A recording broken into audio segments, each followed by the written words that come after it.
नमस्कार, आप देख रहे हैं शहर का number 1 channel city news Muzaffarpur और इसी के साथ मैं अर्पिता परमार आप सभी दर्शकों का सिटी न्यूज मुजफ्फरपुर में स्वागत करती हूं। आइए बढ़ते हैं आज के मुख्य समाचार की ओर। हेडलाइंस के प्रायोजक हैं नीलकमल एक्सक्लूसिव शोरूम। एलएस कॉलेज में पुलिस सप्ताह के तहत छात्रों के बीच किया गया पुलिस पाठशाला का आयोजन।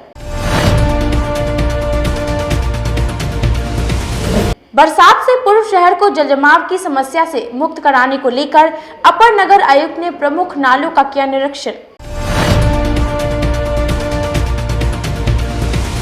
और पियर थाना क्षेत्र में हुए हॉर्स फायरिंग मामले में आरोपी की गिरफ्तारी की मांग को लेकर स्थानीय लोगों ने मुख्य सड़क को किया जाम। तो ये थी आज की मुख्य समाचार। अब खबरें विस्तार से। एलएस कॉलेज परिसर में पुलिस सप्ताह के तहत छात्रों के बीच पुलिस पाठशाला की शुरुआत की गई, जिसमें एसएसपी, सिटी एसपी सहित कई पुलिस अधिकारी उपस्थित रहे। एलएस कॉलेज के परीक्षा भवन में पुलिस सप्ताह के तहत कॉलेज और जिला पुलिस ने संयुक्त रूप से पुलिस पाठशाला का शुभारंभ किया। एसएसपी जयंतकांत और कॉलेज के प्राचार्य डॉक्टर ओम प्रकाश राय ने दीप प्रज्वलित कर कार्यक्रम का उद्घाटन किया। पुलिस पाठशाला के दौरान एसएसपी जयंतकांत ने छात्रों को प्रतियोगिता परीक्षा के साथ कॉलेज में क्लास करने पर भी जोर दिया। साथ ही छात्रों को परीक्षा के टिप्स बताते हुए पढ़ाई की रिवीजन करने की सलाह भी दी। पुलिस सप्ताह के अवसर पर बहुत सारे कार्यक्रम पुलिस विभाग द्वारा चलाए जा रहे हैं। हेडक्वार्टर स्तर पर भी और जिला मुख्यालय स्तर पर भी बहुत सारा कार्यक्रम का आगाज हुआ है। आज उसी कड़ी में हम लोग पुलिस पाठशाला का पूरा प्रारंभ करने का निर्णय लिए हैं। इस पाठशाला में प्रतियोगी परीक्षाओं से संबंधित सारी तरह की तमाम जानकारियाँ, ट्रेनिंग यहाँ के अच्छे प्रोफेसर्स के द्वारा, ट्रेंड प्रोफेसर्स के द्वारा दी जाएगी और यह बिल्कुल ही निःशुल्क होगा। जो भी प्रतिभाशाली छात्र होंगे उनका चयन हम लोग एक सिस्टम, एक पद्धति के तहत करेंगे और उसमें जो चयनित होकर के आएंगे उनको हम लोग सभी लेवल के, जिस लेवल के वो छात्र हैं, वो यूपीएससी की भी तैयारी करने वाले हों, बीपीएससी की तैयारी करने वाले हों, बैंक की तैयारी करने वाले, इवन कांस्टेबल तक की तैयारी करने वाले हों, जो जिस लेवल में सुटेबल पाए जाएंगे, इच्छुक होंगे, उन्हें उस लेवल की ट्रेनिंग रिसोर्स पर्सन के माध्यम से दी जाएगी। इसमें समय समय पे हम लोग कुछ एक्सपर्ट्स को भी बुलाएंगे जो कि उनका मार्गदर्शन और ज्ञानवर्धन करते हैं। ये कब तक चलेगा सर ये इस तरह का? यह अब स्टार्ट हुआ है तो इसको हम लोग कोशिश करेंगे जितने लंबे समय तक हम लोग चलाएँ, जब तक छात्र हमें मिलते रहेंगे, इच्छुक छात्र मिलते रहेंगे, हम लोग सेवा देने के लिए तैयार हैं। हम पुलिस वाले एक ऐसा प्लेटफॉर्म बनाना चाह रहे हैं जो सतत रूप से मुजफ्फरपुर में चलते रहे और यहाँ के मेधावी छात्रों को अच्छा मौका मिले। अच्छा पुलिस टीचर के सहयोग से लंगर सिंह कॉलेज में पुलिस पाठशाला का इनॉग्रल फंक्शन हुआ। इसमें पुलिस पदाधिकारी और हमारे कॉलेज के सारे शिक्षक और जो रिसोर्स पर्सन पहले से पुलिस पाठशाला में पढ़ा रहे हैं वो सारे लोग सम्मिलित हुए और फिर से कोरोना काल से 1 साल से मेरा कॉलेज बंद के कगार पे था, उसको फिर से बच्चे लोगों को जगाने के लिए, इंस्पायर करने के लिए, मोटिवेट करने के लिए, उनको स्टाफ सिलेक्शन हो, बैंकिंग हो, यूपीएससी, बीपीएससी, दरोगा के एग्जाम में निकलने के लिए तैयार करने के लिए हम लोग यहाँ पर जमा हुए हैं। इसका फलाफल बहुत ही अच्छा निकलेगा। अभी 36 बच्चे इस कैंपस से पुलिस दरोगा वाला एग्जाम कंप्लीट किए हैं। मेरी शुभकामना है वो भी जीवन में अच्छे करें और आप लोग भी इसको बढ़ चढ़ के आगे बताएं। जिससे पियर थाना क्षेत्र में हुए हॉर्स फायरिंग मामले में पुलिस द्वारा आरोपी की गिरफ्तारी नहीं किए जाने को लेकर स्थानीय लोगों ने मुख्य सड़क को जाम कर घंटों बवाल काटा। बीते रविवार की देर रात पियर थाना क्षेत्र के हत्या ओपी के महेशपुर गांव में शादी समारोह के दौरान चली गोलियों से घायलों के परिजनों ने घटना में नामजद आरोपी की गिरफ्तारी की मांग को लेकर बुधवार को महेशपुर चौक के मुख्य सड़क को जाम कर घंटों हंगामा किया और पुलिस प्रशासन के विरोध में जमकर नारेबाजी की। वहीं इलाजरत घायलों के परिजन ने बताया कि घटना के 3 दिन होने को है। आरोपी के गोली से घायल की स्थिति नाजुक बनी है और आरोपी खुलेआम घूम रहे हैं। पुलिस प्रशासन आरोपी को गिरफ्तार नहीं कर रही है। वहीं जाम की सूचना पर हत्या ओपी और पियर थाना की पुलिस मौके पर पहुंचकर 24 घंटे में आरोपी की आश्वासन दे आक्रोशित लोगों को शांत कर जाम समाप्त कराया। में गोली लगाई चंदन कुमार को, उसके बाद ऐसे थाना आया और उसका रिपोर्ट दर्ज किया। वो 24 घंटा का टाइम लिए। 24 घंटा का टाइम लेने के बाद अभी तक 5 दिन गुजर गया, 21 आज 24 तारीख हो गया, कोई काम उस पर नहीं हुआ। हम लोग जो है से सरपंच साहब के आश्वासन में थे, वो बोले कि हम इस पर काम करवाएंगे, लेकिन हम लोग इंतजार में थे, काम नहीं हुआ। उसके बाद हम लोग आए यहाँ रोड जाम करने के बाद यहाँ जो है सो प्रशासन आए हथौपी का। अभी जो उन्होंने धमकी दिया कि हम लोग रोड खाली करो, नहीं तो उल्टे तुम पर केस हो जाएगा। ठीक है, हम लोग बोले नहीं, हमको इंसाफ चाहिए। ठीक है, तो वो बोले हैं कि 24 घंटा का हमको टाइम दीजिए, हम उसको अरेस्ट करेंगे। अगर हम बोले अगर नहीं होगा तो बोले नहीं अगर होगा तो हम कुर्सी जब्ती करेंगे। उस दिन जिस दिन ये घटना हुआ उस दिन छापा मारने के लिए थाना आए, तो ये मुखिया जो है अरुण मुखिया, वो तो मुखिया भी नहीं है, उसका पत्नी मुखिया है, वो मास्टर है सिर्फ, वो छापा नहीं मारने दिया। अब वो कौन पावर लेके छापा नहीं मारने दिया थाना को, थाना और वही जवाब देगा। नगर निगम कामगार यूनियन संघ के सदस्यों के साथ नगर आयुक्त ने अहम बैठक की, जिसके बाद यूनियन द्वारा घोषित अनिश्चितकालीन हड़ताल को वापस लिया गया। निगम कर्मचारियों की आगामी 25 फरवरी से होने वाली अनिश्चितकालीन हड़ताल हुआ समाप्त। बुधवार को निगम कार्यालय परिसर में नगर आयुक्त विवेक रंजन मैत्री ने निगम कर्मचारियों के दोनों संगठनों के शिष्टमंडलों के साथ 2 चरणों में बैठक कर उनकी समस्याओं को जाना और त्वरित समस्या का निष्पादन का आश्वासन भी दिया। वहीं पहले चरण में नगर आयुक्त और अपर नगर निगम कर्मचारी संघ के सदस्यों के साथ बैठक कर उनकी 5 सूत्री मांगों पर विचार कर जल्द ही निवारण करने का आश्वासन दिया। वहीं संघ के संरक्षक विजय प्रसाद ने बताया कि उनकी लगभग सभी मांगों को मान लिया गया है। नगर आयुक्त साहब को हम लोग दिसंबर में ही मांग पत्र समर्पित किए थे। कर्मचारी की समस्याओं से संबंधित 11 सूत्री मांग थी, जो काफी ज्वलंत समस्या सब था। नगर आयुक्त परसों हम लोगों को आमंत्रण पत्र भेजे, आज का समय 12:30 बजे से दिए थे। हम लोग गए, बिंदुवार उसमें बातें हुई। नगर आयुक्त का रुख काफी सकारात्मक रहा।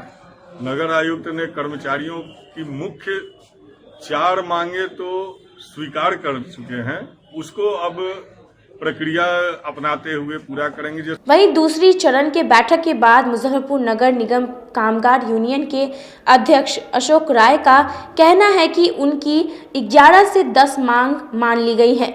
वहीं 7वें वेतन मांग का भुगतान भी जल्द ही कर लिया जाएगा। घोषित आगामी 25 फरवरी से होने वाली अनिश्चितकालीन हड़ताल अब स्थगित किया जाता है। एक मांग में ज़्यादा जीच हुआ, उसके लिए साहब ने नगर विकास से जुड़ा हुआ मामला था, सर्विस सत्यापन का 7वां वेतनमान, कस्टम का अंतर वेतन। तो ये बात साहब कहे कि हम विशाल आनंद सर को जाएंगे और वहाँ नगर विकास में बैठकर कार्य करावेंगे। क्या मांगे थी? मुख्य मांगे थी कि संविदा कर्मी का बढ़ा हुआ रेट उसको लागू करना था, जो रेट 1/4/20 से लागू हुआ, 11 महीना से नहीं मिल रहा था, जिसको लेकर के हुआ कि वो स्टैंडिंग में जाएगा। और उसके बाद जो है सो कि हम अगला मैंने आप समझिए कि मार्च महीने में इन लोगों का बढ़ोतरी और 11 महीना का एरियर का भुगतान होगा, क्योंकि ये वेतन 4 दिन में मिलने जा रहा है, तो इसमें संभव नहीं है, एरियर बनाने में समय लगता है, तो उसमें मिलेगा। इन लोगों का झाड़ू का डिमांड था, झाड़ू के लिए नगर आयुक्त महोदय द्वारा 30-30 किलो झाड़ू दिया गया अंचल भाई। मैंने कहा कि क्या टूट जाएगा, तो झाड़ूदारनी कहने आएगी कि मेरा झाड़ू टूट गया। इसका एक मानक पैसा 200 रुपया मंथली इनके वेतन में जोड़ा जाए, कहीं कि झाड़ू दे देंगे या वेतन में हम जोड़ देंगे, ये बात हो गई। रविवार को इनसे काम लिया जाता है, अब पैसा दिया जाता है 26 दिन का। तो मैंने कहा कि मीना साहब सर थे उस समय से इन लोगों को जब रविवार को काम लेते थे, क्योंकि ज़्यादा माननीय लोग इतवार के दिन ही यहाँ कार्य करते हैं। वेतनमान बढ़ाने समेत कई मांगों को लेकर केजरीवाल अस्पताल कर्मचारियों ने दूसरे दिन भी अस्पताल प्रशासन के खिलाफ थाली पीटकर प्रदर्शन किया। अपनी 7 मांगों को लेकर बुधवार को जूरन छपरा स्थित केजरीवाल अस्पताल परिसर में श्री कृष्ण देवी प्रसाद केजरीवाल मातृ सदन अस्पताल कर्मचारी संघ के सदस्यों के द्वारा दूसरे दिन भी कर्मचारी के वेतनमान में बढ़ोतरी सहित अन्य मांगों के समर्थन में अस्पताल प्रबंधक के विरोधी में थाली बजाकर नारेबाजी के साथ जमकर प्रदर्शन किया। वहीं संघ के जिला अध्यक्ष AR अनु ने कहा कि पिछले कई वर्षों से कर्मचारी की वेतनमान और बोनस में वृद्धि नहीं हुई है, जिसको लेकर संगठन द्वारा लगातार चरणबद्ध आंदोलन किया जा रहा है। उसके बावजूद भी अस्पताल प्रशासक हमारी मांग पर कोई कार्रवाई नहीं कर रही है। यदि हमारी मांगे पूरी नहीं होती है तो आगे भी चरणबद्ध आंदोलन जारी रहेगा। 3 सालों से सभी कर्मचारियों के वेतन में कोई बढ़ोतरी नहीं किया गया है। इस बीच महंगाई का रफ्तार बहुत बढ़ गया है। हम लोग 5 बार कम से कम अस्पताल प्रबंधक से मिले, उनसे अनुरोध किए कि भाई कर्मचारियों का जो वेतन है इसको बढ़ाया जाए। हर बार वो आश्वासन ही दे रहे हैं, बल्कि वेतन पर कोई वार्ता नहीं कर रहे हैं। टालने का कोशिश कर रहे हैं। कभी कह रहे हैं जनवरी से बढ़ाएंगे, कभी कह रहे हैं फरवरी से बढ़ाएंगे, कभी कह रहे हैं मार्च से बढ़ाएंगे। इस तरीक़ा से वो कर्मचारियों को प्रताड़ित कर रहे हैं। कर्मचारियों के साथ सीनियरिटी का उनका समझौता पिछले 3 वर्ष पहले हुआ, जिसको उन्होंने 2 महीना दिया, उसके बाद सीनियरिटी का पैसा भी उन्होंने बंद कर दिया। सभी कर्मचारियों को कोई सीनियरिटी नहीं दे रहे हैं। कुछ कर्मचारी जो इनके अनुसार परमानेंट होना था, पिछले 5 साल हो गया, कोई कर्मचारी अभी तक यहाँ परमानेंट नहीं हुआ। सभी को सबको ठेका प्रथा पर काम करा रहे हैं। इन्हीं सब मांगों को लेकर हम लोगों ने आज प्लेट बजाकर प्रबंधक को जगाने का काम किया है कि हम भूखे हैं, अगर आप नहीं देंगे तो हम अपने आंदोलन को और उग्र करेंगे। उसमें जो है सो अस्पताल का काम बंद भी करेंगे, पुतला भी जलाएंगे। तो ये इसी तरह में आज हमारा ये आंदोलन प्लेट बजा के प्रशासन को जगाना था, अस्पताल प्रबंधक को जगा के ये बात बताना था कि हमारे कर्मचारी बहुत भूखे हैं। पेट्रोल, डीजल और गैस की बढ़ती कीमतों के खिलाफ भाकपा माले के सदस्यों ने केंद्र सरकार के खिलाफ प्रतिवाद मार्च निकाला। पेट्रोल, डीजल और रसोई गैस की बढ़ती कीमतों तथा जान मारू महंगाई के खिलाफ भाजपा माले के सदस्यों ने शहर में मार्च निकाला। मार्च शहर के प्रमुख चौक चौराहों से होकर गुजरी। इस दौरान माले के सदस्यों ने मोदी सरकार के खिलाफ जमकर नारेबाजी की। माले के नगर सचिव ने कहा कि मोदी सरकार ने कॉरपोरेट कंपनियों को खुलेआम लूट की छूट दे रखी है। लॉकडाउन से त्रस्त देश व जनता के लिए घातक है। अब की बार मोदी सरकार, यही नारा देकर मोदी सरकार सत्ता में आई थी और सत्ता में आने के बाद लगातार इस देश के ऊपर एक के बाद एक महंगाई की मार थोपती चली गई। देश में कोरोना काल आया, कोरोना में पूरी देश की जनता तबाह बर्बाद हो गई। सरकार राहत देने के बजाय महंगाई को और लगातार बढ़ाती रही। बेतहाशा पेट्रोल और डीजल के मूल्य वृद्धि हो रहे हैं। सरकार संसद में कह रही है कि हमारे बस में कुछ नहीं है, ये मूल्य वृद्धि जारी रहेंगे। तो आखिर देश की जनता पूछना चाहती है कि मोदी जी, आप इस देश की सरकार में जो आप बने हुए हैं, आप इस देश के सरकार के जनता को राहत देंगे या आप कुछ कॉर्पोरेट कंपनियों के लिए बने हुए हैं? आपसे कुछ भी नहीं चल रहा, आप कुछ भी चीज़ों को नियंत्रित नहीं कर पा रहे हैं, तो फिर आपको सत्ता में बने रहने का अधिकार नहीं है। आप सत्ता में मत बने रहिए। 55 रुपये जिस समय पेट्रोल हुआ था, उस समय स्मृति ईरानी से लेकर भाजपा के तमाम नेता चूड़ियां भेजा करते थे प्रधानमंत्री को।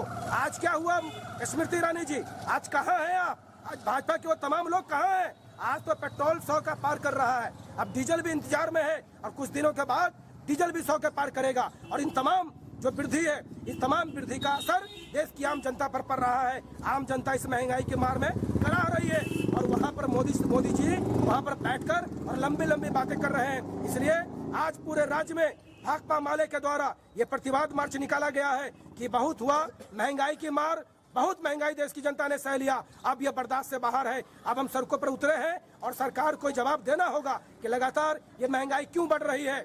आप तमाम लोग इस बात को, पूरी देश की जनता ये जानना चाहती है कि मोदी जी, आपने गैस सिलेंडर के बारे में क्या कहा? आपने कहा कि हम गैस सिलेंडर लोग खरीदे और सब्सिडी उनके खाते में जाएगी। आज क्या हुआ? आज उन तमाम लोगों का सब्सिडी कहाँ गया? कौन लोग हैं कि इस कॉर्पोरेट घराने को आप तमाम सब्सिडी दे रहे हैं? वो कहाँ जा रहा है सब्सिडी? आज किसी भी गरीब के खाते में कोई पैसा नहीं आ रहा है, कि कभी आता भी है तो 20 रुपया 30 रुपया। क्या यही मोदी जी होगा? बेनीबाद क्षेत्र के केवटसा गांव में एक कलयुग मां ने अपने नवजात बच्चे को एक घर के बाहर आधी रात को छोड़कर चली गई। जिले के गायघाट प्रखंड के बेनीबाद क्षेत्र के केवटसा गांव में मानवता को शर्मसार कर देने वाला एक मामला प्रकाश में आया है। एक नवजात बच्चे को बीती देर रात जन्म के बाद गांव के ही एक परिवार के घर के बरामदे में छोड़कर परिजन चले गए। जब बच्ची के रोने की आवाज़ घर वालों को सुनाई दी तब बाहर आकर देखा तो एक पुराने कपड़े में लिपटी नवजात बच्ची मिली। देखते ही देखते वहां पर ग्रामीणों की भीड़ इकट्ठा हो गई। पहले तो ग्रामीणों ने बच्ची के परिजन को ढूंढा, लेकिन जब कोई नहीं मिला तो इसकी सूचना पुलिस को दी गई।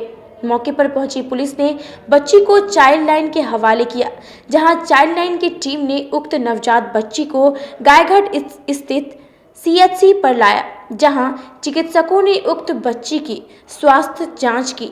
फिर उसे बेहतर इलाज के लिए जिले के सदर अस्पताल में लाया गया, जहां स्वास्थ्य कर्मियों की देखरेख में बच्ची का बेहतर देखभाल चल रहा है।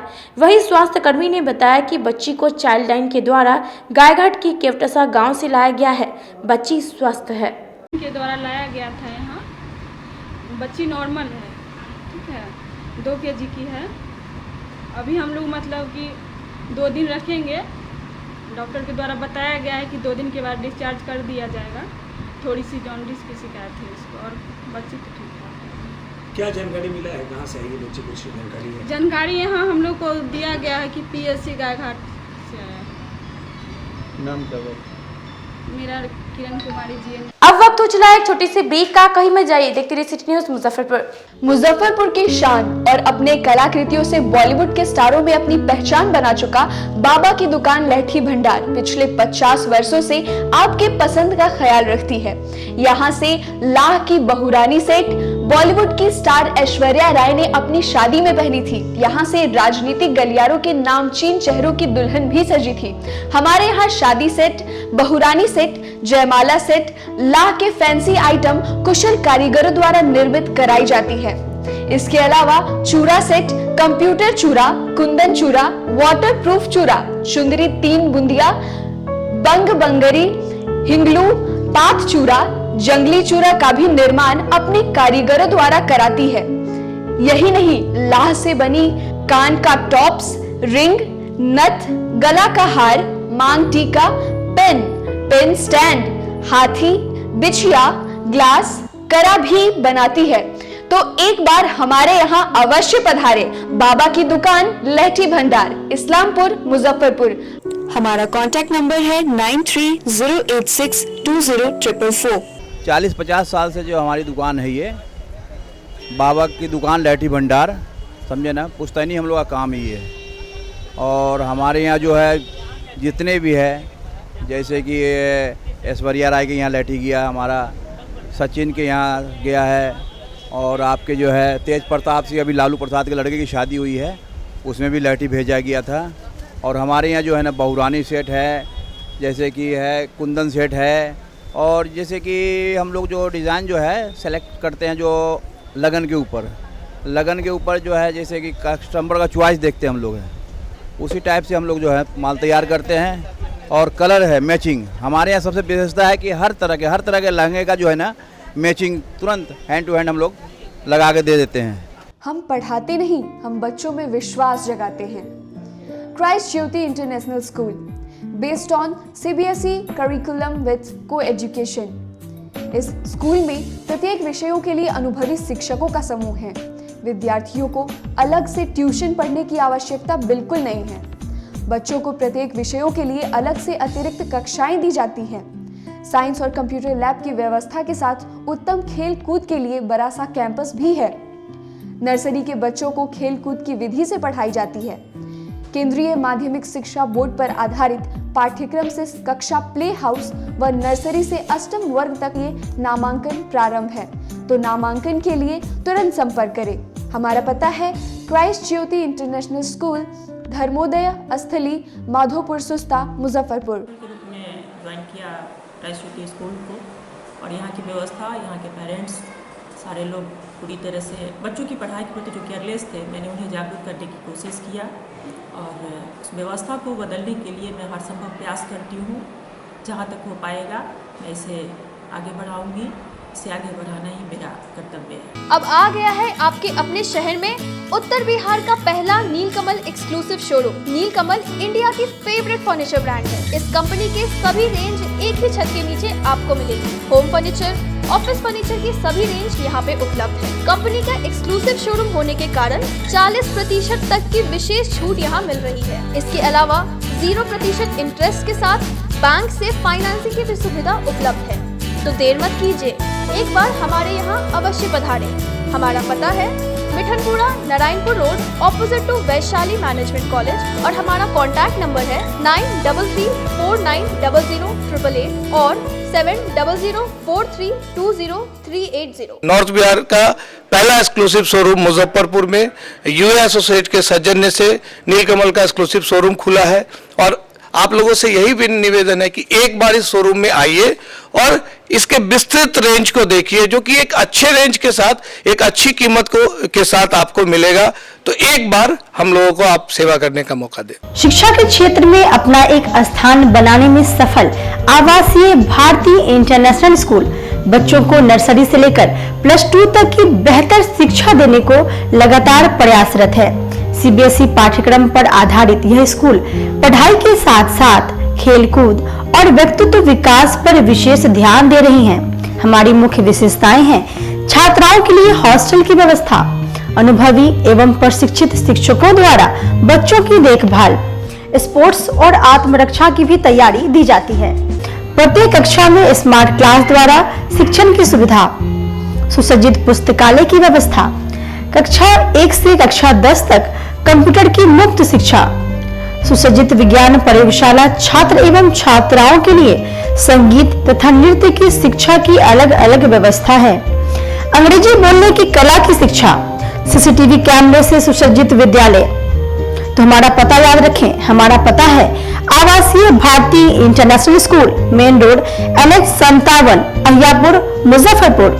और हमारा कॉन्टेक्ट नंबर है 7970919864 या फिर आप डायल कर सकते हैं 9931273960 या फिर आप हमें कॉल कर सकते हैं 9525587370 पर। Registration and admission is going on from nursery to 9th for the session 2018 to 2019. Class 11th का रजिस्ट्रेशन 1 जून से प्रारंभ होगा और वर्ग में सीटें सीमित है। 10th बोर्ड में 60% और उससे अधिक अंक वाले छात्र छात्राओं को नामांकन में प्राथमिकता दी जाएगी। ब्रेक के बाद आप सभी दर्शकों का सिटी न्यूज मुजफ्फरपुर में स्वागत है। बढ़ते अगली खबरों की ओर। बारिश से पूर्व नगर निगम द्वारा शहर को जलजमाव से निजात दिलाने को लेकर अपर नगर आयुक्त ने शहर के प्रमुख नालों का निरीक्षण किया। मॉनसून के समय शहर में लगे जलजमाव की समस्या से निपटने को लेकर नगर निगम ने कवायद शुरू की। दरअसल पिछले वर्ष मानसून के मौसम में शहर में लगे जलजमाव की समस्या से शहर वासियों को काफी परेशानियों का सामना करना पड़ा था, जिसको लेकर नगर निगम वुडको और रेलवे के अधिकारियों के साथ मिलकर काम करने के निर्देश उप मुख्यमंत्री तार किशोर प्रसाद ने जिले में आयोजित पूर्व के बैठक में की थी।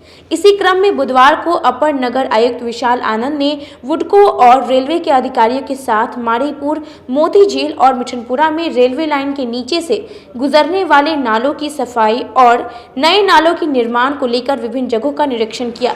साथ ही जलजमाव से निवारण के लिए कई दिशा निर्देश दिए। माननीय उप मुख्यमंत्री जी के बैठक में ये निर्णय लिया गया था कि दिनांक 22 से 24 तक जो भी रेलवे से संबंधित नाला है, जहाँ पर ड्रेनेज सिस्टम से जुड़ा हुआ वो सिस्टम है, उसको सफाई करनी है या जो भी अन्य कार्य हैं उसको देखना है। उस सिलसिले में हम लोग पिछले 3 दिन से लगातार बुडको के इंजीनियर, नगर निगम के इंजीनियर और हमारे नगर निगम के कर्मी व पदाधिकारी और रेलवे के जो अभियंतागण हैं उनके साथ हम लोगों ने लगातार ये स्पॉट विजिट किया है। ये ऐसा हम लोग को निर्देश दिया गया था कि सभी टीम बनाकर एक ज्वाइंट इंस्पेक्शन कर लिया जाए और जो भी शहर में रेलवे क्रॉसिंग से जुड़े हुए नाला है, विशेष रूप से जो कलवर्ट हैं, उसकी साफ़ सफाई और यदि आवश्यकता हो तो कुछ नई संरचना की ज़रूरत है, उस सारे चीज़ों को एक साथ एक समेकित रूप में प्रतिवेदन देंगे ताकि आगे चलकर रेलवे के स्तर से, बुडको के स्तर से, निगम के स्तर से अग्रतर कार्रवाई की जा सके। समंडाले में लोहार कल्याण महासभा द्वारा अहियापुर थाने मामले में पुलिस द्वारा उचित कार्रवाई नहीं किए जाने के विरुद्ध में 1 दिवसीय धरना दिया। समंडाले में लोहार कल्याण महासभा के अहियापुर थाना मामले में जांच कराने की मांग को लेकर जिला पुलिस प्रशासन के खिलाफ धरना दिया। लोहार कल्याण महासभा का आरोप है कि अहियापुर मामले में समाज के लोगों के साथ पुलिस द्वारा ज्यादती की गई है। लोहार कल्याण महासभा द्वारा अहियापुर थाना कांड संख्या 18/21 में जांच करने तथा नगर उपाधीक्षक पर कार्रवाई करने की मांग की है। मांगे नहीं पूरी होने पर आंदोलन को तेज करने की चेतावनी उन्होंने दी है। कल्याण महासभा की ओर से 1 दिवसीय धरना देकर हम सरकार और जिला प्रशासन से मांग करने के लिए आए हैं कि बिहार सरकार ने लोहार जाति को जनजाति की सुविधा देने का आदेश अधिकारियों को दिया है, लेकिन अधिकारीगण हम लोगों को सुविधा देने का काम अभी नहीं कर रहे हैं। ये हम लोगों को जनजाति को जो मिलने वाली थी प्रधानमंत्री आवास योजना, भूमिहीनों को भूमि देकर गृह निर्माण कराना, यही नहीं जो लंबित है 18 से लेकर 21 तक बहुत दरोगा जो है 4 सीटेड केस का नहीं कर पाया है। इसके कारण अभी तक अभियुक्तों को गिरफ्तारी नहीं हुई और न सरकारी सहायता मिल रही है। और यही नहीं, अखाड़ा घाट में अहियापुर थाना अंतर्गत अखाड़ा गांव में दर्जनों लोहार परिवारों को दबंगों ने बुरी तरह पीटा। FIR हुई, ST एक्ट लगा, लेकिन ये गवाह लेने के बावजूद भी, फोटो देखने के बावजूद भी नगर DSP जो है रिश्वत लेके इस केस को असत्य करने का काम किए हैं। इसलिए हम लोग सरकार से मांग करते हैं कि इस केस को CBI 18-21 केस को CBI जांच करा के दोषी नगर DSP जो राम नरेश पासवान को यहाँ से बर्खास्त किया जाए। यही नहीं, पंचायत चुनाव में आरक्षित सीट, अनुसूचित जनजाति का आरक्षित सीट देकर हमको भी उसमें चुनाव में भागीदारी देने का सरकार काम करे। इन्हीं शब्दों के लेकर हम लोग धरना दिया। अगर इससे भी सरकार हमारी बात को धरना से नहीं सुनती है, इसके बाद में हम आमरण अनशन करेंगे। दहेज मामले में अहियापुर पुलिस द्वारा कोई कार्रवाई नहीं किए जाने को लेकर परिजनों ने SSP से मुलाकात कर इंसाफ की गुहार लगाई। अहियापुर पुलिस द्वारा दहेज मामले में कोई कार्रवाई नहीं किए जाने को लेकर मायके वालों ने आरोपी की गिरफ्तारी को लेकर SSP से मुलाकात कर न्याय की गुहार लगाई है। जानकारी के अनुसार मोतीपुर थाना क्षेत्र के कोदरकट्टा गांव निवासी उमा शंकर पंडित अपनी पुत्री की शादी अहियापुर थाना क्षेत्र के बैरिया निवासी नितेश कुमार से बीते 2 वर्ष पूर्व कराई थी। दहेज को लेकर लगातार राधा को ससुराल वाले प्रताड़ित कर रहे थे। इसी बीच बीते 19 अगस्त को 2020 को दहेज के खातिर ससुराल वालों ने गला दबाकर हत्या कर दिया, जिसके बाद इस मामले की जानकारी अहियापुर थाना में दी गई थी, लेकिन पुलिस के द्वारा अभी तक कोई भी आरोपी को गिरफ्तारी नहीं हुई है। जिसके बाद बुधवार को मृतक के मायके वालों ने SSP जयंतकांत से मुलाकात कर न्याय की गुहार लगाई है। मेरी बहन की हत्या दहेज में कार्ड नहीं देने के कारण हत्या कर दी उसके ससुराल वालों ने। इसी के कारण अभी तक अभियुक्तों की गिरफ्तारी नहीं है, इसीलिए SP साहब से मिले हैं, बोले हैं कि जल्द ही अभियुक्तों की गिरफ्तारी होगी। घटना कब की है? 2020 8वां महीना की। अभी तक अभी तक एक भी की गिरफ्तारी नहीं है। कौन कौन लोग इस घटना में शामिल हैं? उसके सास, ससुर और पति। कंप्लेन वगैरह कहीं किए हैं? कौन से थाना में किए हैं? अहियापुर थाना से। थाना क्या कर रहा है? थाना अभी तक एक गिरफ्तारी नहीं किए हैं। थाना पे गए थे? जी, थाना पर जाते हैं तो बोलते हैं कि अच्छा ठीक है गिरफ्तारी होगा, लेकिन अभी तक गिरफ्तारी नहीं है। SSP का क्या आश्वासन मिला?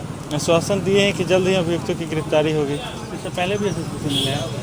फर्स्ट टाइम मिले हैं? जी, इसके पहले भी मिले हुए थे, तो बोले हुए थे कि ठीक है हम देखते हैं इस पे, उसके बाद फिर मिले। आज कितना बार मिल लिया? 2 बार।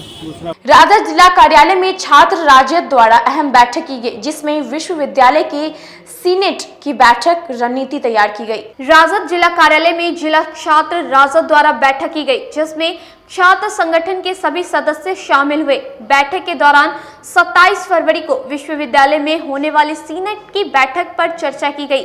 साथ ही सीनेट की बैठक में छात्र हित को लेकर ख्याल नहीं रखा गया, तो सीनेट की बैठक का विरोध करने का निर्णय लिया गया है। और इस बैठक में तमाम छात्र विंग के सदस्य यहाँ उपस्थित हैं, प्रखंड से लेकर जिला के साथी, और रणनीति बनाई जा रही है कि छात्र आगे कैसे लड़ाई को लड़ेंगे।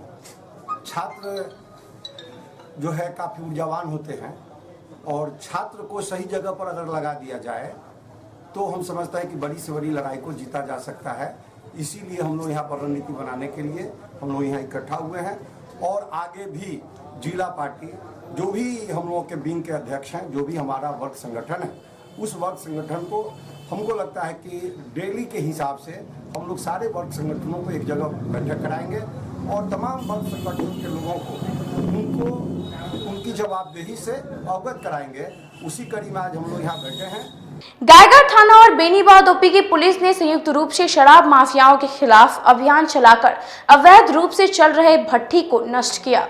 वरीय पुलिस अधीक्षक के निर्देश पर जिले में लगातार शराब के विरुद्ध विभिन्न थाना क्षेत्रों में सघन छापेमारी की जा रही है। इसी क्रम में बुधवार को गायघाट थाना और बेनीबाद ओपी पुलिस के साथ जिले के डॉग स्क्वाड टीम की संयुक्त रूप से कार्रवाई पर क्षेत्र में मचने लगा हड़कंप। आपको बता दें कि गायघाट थाना क्षेत्र के थलवाड़ा गांव में दर्जनों घरों में शराब के विरुद्ध सघन छापेमारी अभियान चलाया गया। पुलिस ने 3 लोगों को किया गिरफ्तार। गायघाट थाना अध्यक्ष नरेंद्र कुमार ने बताया कि सूचना के आधार पर थलवाड़ा गांव में सघन छापेमारी की गई, जिसमें 2-3 घरों से देसी चुलाई शराब के साथ ही कच्चा सामान तकरीबन 70 से 80 लीटर बरामद की गई, जिसको वहीं पर विनिष्ट कर दिया गया। कहा कि तकरीबन दर्जनों घरों में छापेमारी की गई, साथ ही 2 महिला और 1 व्यक्ति को भी गिरफ्तार की गई है। पुलिस आगे की कार्रवाई में जुटी है। जिला स्क्वाड टीम बुलाया गया था, स्वान दस्ता, और हम लोग अपना पुलिस टीम है, बेनीबाद पुलिस है। हम लोग सम्मिलित रूप से मिलकर आज थलवाड़ा में हम लोग अभियान चलाए हैं। इस अभियान में करीब पूरे थलवाड़ा में चलाए हैं। 2-3 घरों से जो है कच्चा देसी चुलाई शराब और भारी मात्रा में आपको कच्चा मटेरियल्स जो है उसको विनष्ट किया गया है, वहीं पर विनष्ट कर दिया गया है। लगभग उसकी मात्रा मुझे लग रही है कि लगभग 70 से 80 लीटर लगभग विनष्ट किया गया है। शेष जो अभियुक्तों वगैरह की पहचान की जा रही है, कौन कौन इसमें संलिप्त है। 2 महिला समेत 1 पुरुष की गिरफ्तारी हुई है और शेष लोगों को पता लगाया जा रहा है। आज के लिए बस इतना ही। कल फिर हाजिर होंगे कुछ नई खबरों के साथ। तब तक के लिए मुझे और मेरी पूरी न्यूज़ टीम को दीजिए इजाजत। नमस्कार।